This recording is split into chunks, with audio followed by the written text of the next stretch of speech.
There's a rule about the Sphinx that no one can break it, but a team of elite code breakers did just that during World War II, shortening the war and saving countless lives. And yet they only received recognition 60 years after their heroic feat. It all happened thanks to the brilliant mind of one man, the godfather of computer science himself, Alan Turing. It's me, Dot. Welcome to my channel and the untold story of how Alan Turing broke the unbreakable code. Enigma was a cipher machine used by military forces, most notably Germany's. It was able to create coded messages so quickly that the number of possible combinations would take a lifetime to decipher. In fact, even if you had every possible combination written down, you wouldn't be able to crack the code because Enigma changed its combinations every single day. With a simple turn of a dial, it would go from being an unbreakable machine to becoming an undecipherable enigma. German commanders believed it was safe from breaking, which is why they chose to use the Enigma machine for top-secret communications. They thought the device's complexity made it impenetrable, a fortress of jumbled letters and indecipherable codes. They couldn't have been more wrong. But before we get into how Turing and his army of code breakers managed to break this machine, let's first understand what it actually was and why it was considered to be so special. This is the original Enigma machine. It consists of a keyboard on the left, a lamp board on the right, and a set of rotors mounted in the middle. When a user pressed a letter, a signal was sent through the rotors, changing the letter into a different one. This was done by a ring of electrical contacts that were hidden inside each rotor, wired up to a switch and connected to an electrical plug board. The letters would then light up on the lamp board to show the user what they needed to write down.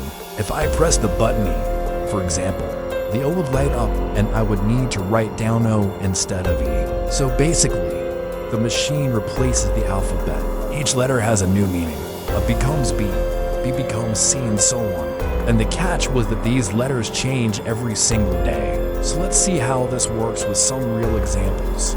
Here are 3 of the German Enigma settings used in 1942. For the sake of simplicity, we're going to assume that the plug board isn't plugged into anything. So when I type in the letter E, it will become F. The signal passes through the first rotor, which changes the F to G.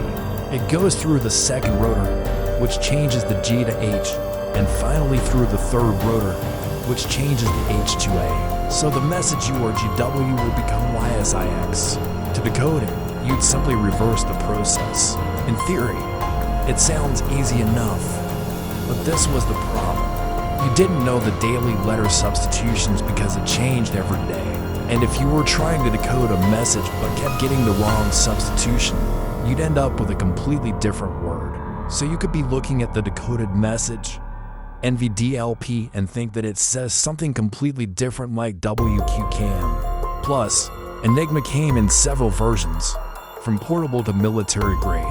These machines ran at a rate of 5 letters per second, faster than any human could type, making them practically perfect. Now, this was all good news for the Germans, but the British weren't having it. As soon as they realized that most of Germany's communication was encrypted with Enigma, they knew they needed to build a machine that could do the same thing, encrypt and decrypt, so they could read the Germans' battle plans.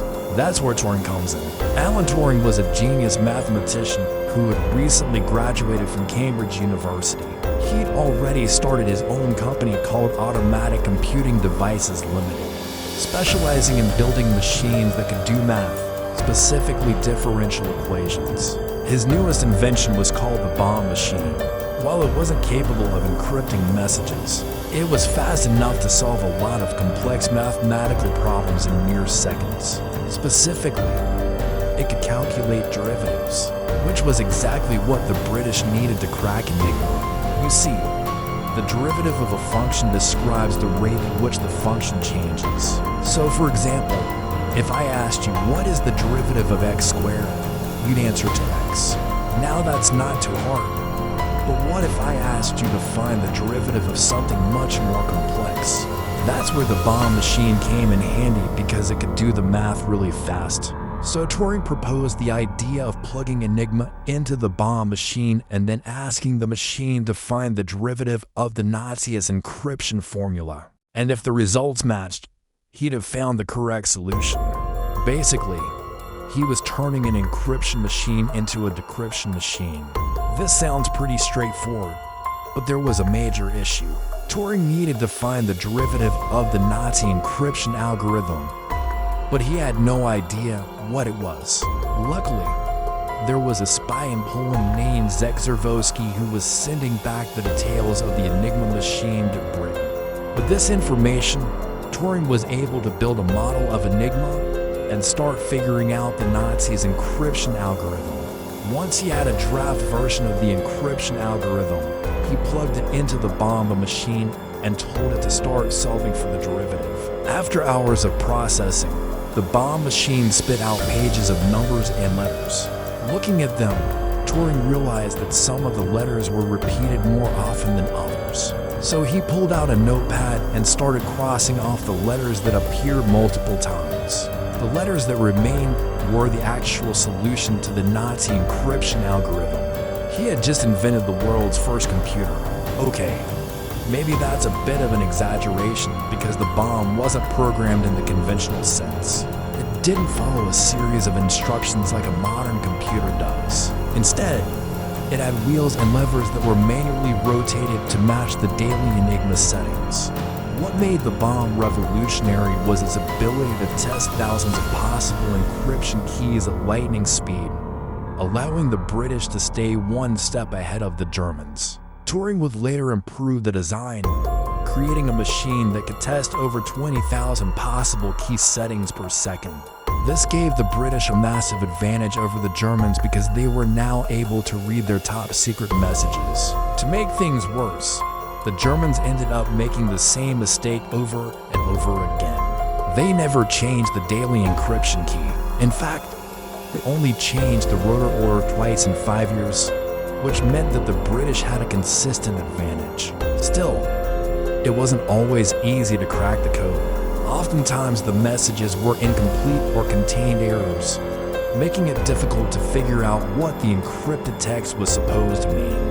There were instances when the Nazis deliberately destroyed their own Enigma machines rather than allow them to fall into enemy hands. And sometimes the Germans made mistakes that confused the British as well. One time they mistakenly sent the same message twice, thinking that the first transmission must have been lost.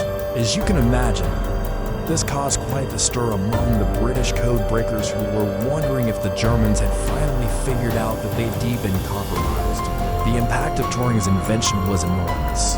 It helped the British decipher German battle plans, including those related to D-Day, shortening the war and saving countless lives. Historians estimate that as many as 20 million people died because of Enigma, and Turing's work helped prevent many of those deaths. After the war, Turing was knighted by King George VI for his service to the crown. However, as homosexuality was illegal in Britain at the time, Turing's knighthood was revoked once it was discovered that he was gay. He was arrested and given the choice of prison or chemical castration. Turing spent the last years of his life in near obscurity until his death in 1954. It wasn't until decades later that his contributions to computer science and wartime efforts were finally recognized. In 2009, the British government apologized for his treatment, and in 2013, he was posthumously pardoned.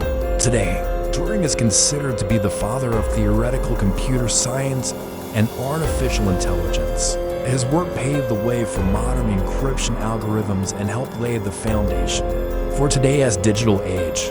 Now, can you imagine a world without computers or the internet? Without Turing, that might have been our reality. If you enjoyed this glimpse into history's hidden heroes, hit subscribe for more untold stories that shape our world. Thanks for watching.